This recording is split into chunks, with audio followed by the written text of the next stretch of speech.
Hello दोस्तों, नमस्कार। आपका हमारे YouTube चैनल एजुकेशन 101% में हार्दिक स्वागत है। आज की क्लास में हम लोग देखते हैं कि ये भारत में जो स्थानीय स्वशासन है इसका विकास कैसे हुआ, इसके विकास का प्रारंभ कैसे हुआ।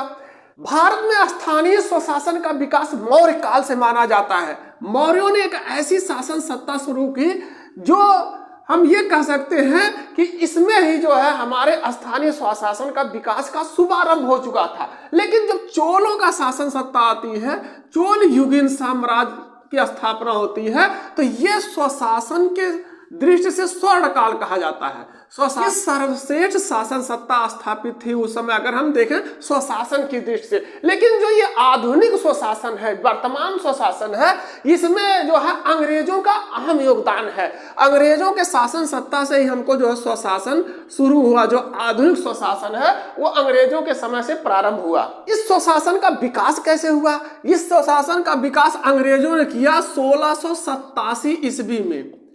1687 ईस्वी में इन्होंने क्या किया? कोर्ट ऑफ डायरेक्टर्स के अनुमति से, कोर्ट ऑफ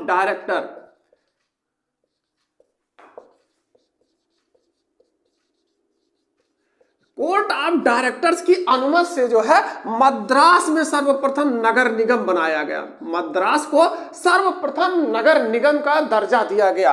अब पहला नगर निगम जो है भारत में, ये मद्रास बन के तैयार हुआ।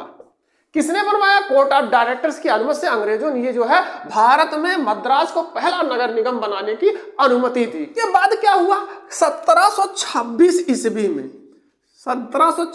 ईस्वी में इस नगर निगम में न्यायालय की व्यवस्था की गई, अर्थात महापौर न्यायालय की व्यवस्था कर दी गई।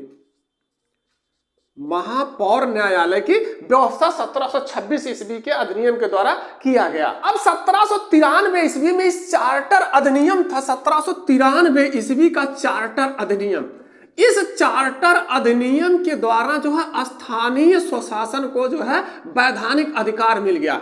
स्थानीय स्वशासन था, स्थानीय व्यवस्था जो थी उसको वैधानिक अधिकार मिल गया। अब ये एक कानूनी जो है अधिकार हो गया। एक गवर्नर जनरल आते हैं लॉर्ड रिपन। लॉर्ड रिपन को भारत में जो है स्थानीय स्वशासन का जनक कहा जाता है। लॉर्ड रिपन को भारत के स्थानीय स्वशासन का जनक कहा जाता है। स्वतंत्र भारत के इतिहास में जब भारत स्वतंत्र हो गया तो वहां पर संविधान का एक अनुच्छेद 40 है। संविधान के अनुच्छेद 40 में इन स्थानीय संस्थाओं के विकास की बात है। स्थानीय संस्थाओं का जो है विकास इसमें वर्णित है। और उसके बाद क्या हुआ? सन 1993 ईस्वी में इस अनुच्छेद 40 में जो स्थानीय संस्थाओं के विकास की बात है, स्थानीय संस्थाएं वर्णित है, उसमें जो 1993 ईस्वी में संशोधन होता है। संविधान में संशोधन होता है। 73वें और 74वें संविधान, 73वें और 74वें संविधान संशोधन द्वारा संविधान में संशोधन हो गया। 73वां और 74वां संविधान संशोधन होता। इसमें यह व्यवस्था की गई कि राज्यों को निर्देशित किया गया, राज्यों को निर्देश दिया गया कि जो स्थानीय संस्थाएं हैं इनको भरना अनिवार्य है। यह संवैधानिक दायित्व है आपका कि इस संस्था को आपको भरना अनिवार्य है। ये जितनी भी संस्थाएं हैं अनुच्छेद 40 स्थानीय स्वशासन में, इसको राज्य सरकार को निर्देशित किया गया 73वें और 74वें संविधान 1993 ईस्वी के द्वारा कि आपको इनको पूरा करना एक संवैधानिक दायित्व है आपका। भारतीय रियासतों के भविष्य के निर्धारण करना एक कठिन कार्य था। इसके लिए कई योजनाएं चली, जैसे क्रिप्स प्रस्ताव, बेवल योजना, कैबिनेट मिशन,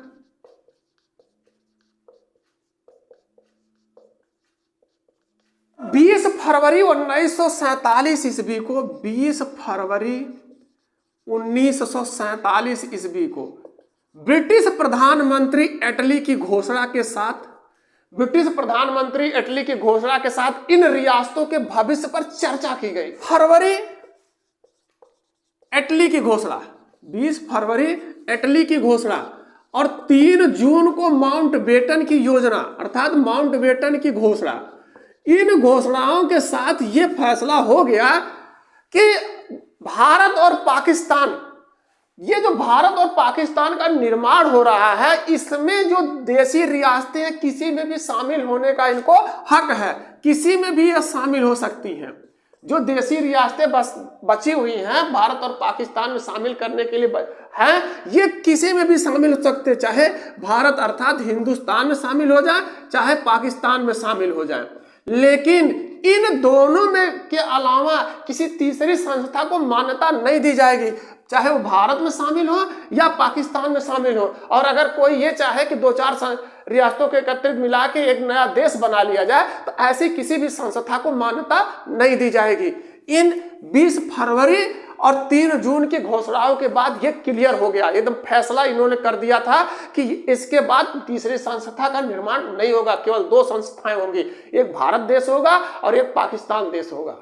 राष्ट्रीय स्तर पर गठित भारतीय अंतरिम सरकार में सरदार वल्लभ भाई पटेल को रियासतों का प्रमुख बनाया जाता है, रियासत विभाग का मंत्री बनाया जाता है। इन्होंने क्या किया कि जो देशी रियासतें थी उनके देशभक्ति को ललकारा, साथ में उनसे अनुरोध भी किया कि आप जो है हिंदुस्तान में शामिल हो जाइए। सरदार वल्लभ भाई पटेल के अनुरोध और देशभक्ति के ललकार से 15 अगस्त 1947 ईस्वी को 15 अगस्त 1947 ईस्वी को 136 देशी रियासतें भारतीय संघ में शामिल हो गई। 136 भारतीय रियासतें जो हैं ये भारत संघ में शामिल हो गई, भारतीय संघ में सम्मिलित हो गई। इन 136 रियासतों के अलावा 3 रियासतें थी, हैदराबाद, जूनागढ़ और जम्मू कश्मीर। इन 3 रियासतों ने बाद में भारत में शामिल हुआ, इन तीनों रियासतों को बाद में भारत में शामिल किया गया। जम्मू कश्मीर के महाराजा हरि सिंह इन्होंने 26 अक्टूबर 1947 ईस्वी को 26 अक्टूबर 1947 ईस्वी को कुछ विशेष शर्तों के साथ भारत में शामिल अर्थात भारतीय संघ में शामिल होने वाले का जरूरी कागजातों पर दस्तखत किया। ये जो विशेष शर्तें थी जिसको हम कहते थे 370 धारा 370 और 35A, इसको 5 अगस्त 2019 को भारत सरकार ने इसको समाप्त कर दिया। भारत सरकार ने इस विशेष अधिकार को भी समाप्त कर दिया। अब जम्मू कश्मीर जो है भारत का अभिन्न अंग पूरी तरह से हो गया। 13 सितंबर 1948 ईस्वी को 13 सितंबर 1948 ईस्वी को ऑपरेशन पोलो चलाकर हैदराबाद पर आक्रमण किया गया और मात्र 5 दिनों के बाद हैदराबाद के निजाम ने घुटने टेक दिए और इस प्रकार से 13 सितंबर 1948 ईस्वी को हैदराबाद भारत में शामिल हो गया, हैदराबाद को भारत में शामिल कर लिया गया। इसी प्रकार से जूनागढ़ को 9 नवंबर 1947 ईस्वी को 1947 ईस्वी को जूनागढ़ भारत में शामिल हो गया।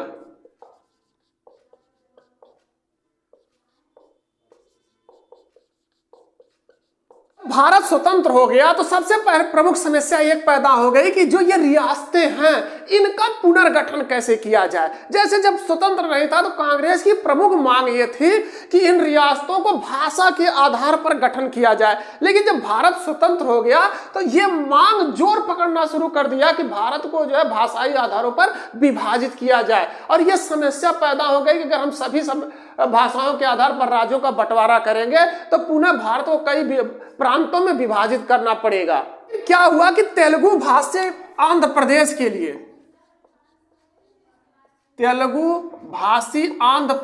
लिए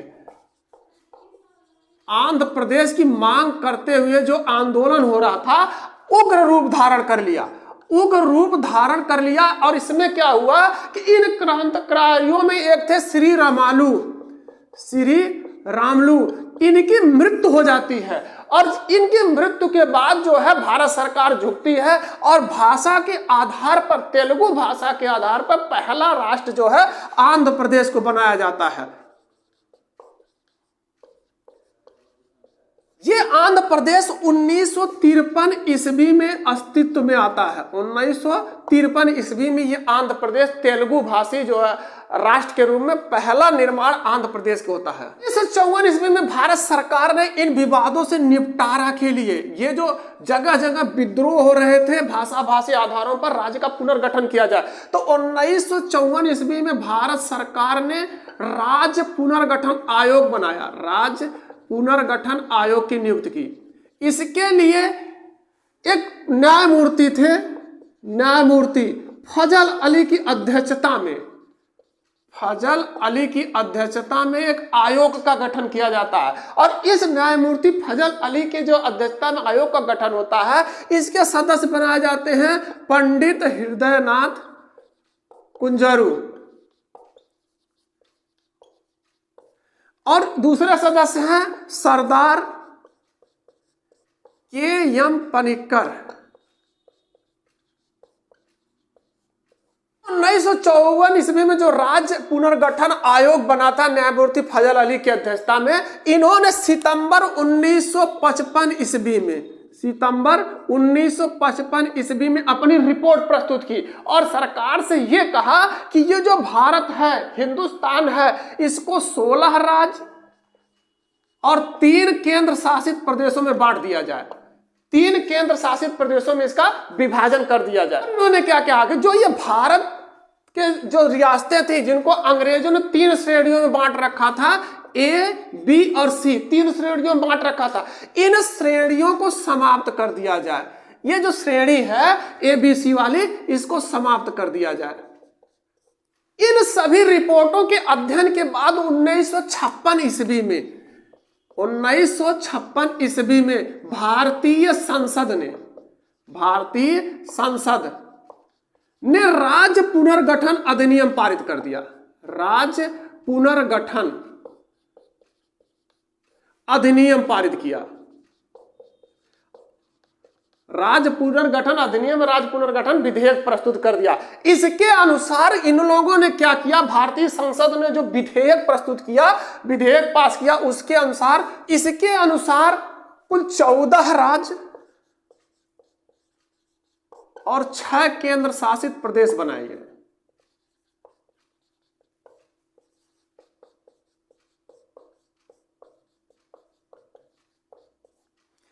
14 राज्य और 6 केंद्र शासित प्रदेश बनाने की योजना भारतीय संसद ने जो राज्य पुनर्गठन अधिनियम पारित किया था उसके अनुसार प्रस्तुत किया गया, उसके अनुसार बांटा गया। आगे इससे क्या हुआ कि 1961 ईस्वी में, 1961 ईस्वी में बंबई को गुजरात और महाराष्ट्र में बांट दिया गया। गुजरात और महाराष्ट्र में बांट दिया गया। 1962 ईस्वी में नागालैंड को पूर्ण राज्य का दर्जा दे दिया। नागालैंड को पूर्ण राज्य का दर्जा दे दिया गया।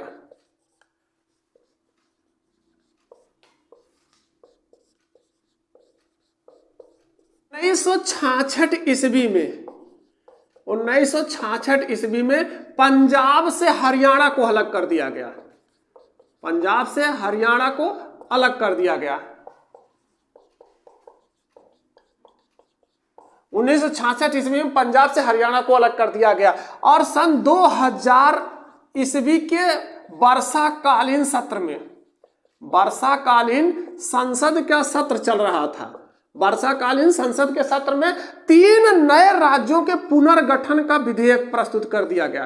3 राज्यों के पुनर्गठन का विधेयक प्रस्तुत कर दिया गया, विधेयक प्रस्तुत किया गया। ये जो 2000 के वर्षाकालीन संसद का अधिवेशन चल रहा था उसमें जो 3 राज्यों का गठन किया गया, उत्तर प्रदेश के उत्तरी हिस्से को काटकर, उत्तर प्रदेश के उत्तरी हिस्से को अलग करके उत्तरी भाग को अलग करके उत्तराखंड का निर्माण किया गया। उत्तराखंड या उत्तरांचल और बिहार के दक्षिणी हिस्से को काटकर, बिहार के दक्षिणी भाग को अलग करके, बिहार के दक्षिणी भाग को अलग करके झारखंड का निर्माण किया गया। झारखंड का निर्माण हुआ। मध्य प्रदेश में छत्तीसगढ़ का निर्माण किया गया। छत्तीसगढ़ का निर्माण किया गया। इस प्रकार से संप्रति भारत में, इस समय के भारत में कुल 28 राज्य और 8 केंद्र शासित प्रदेश हैं।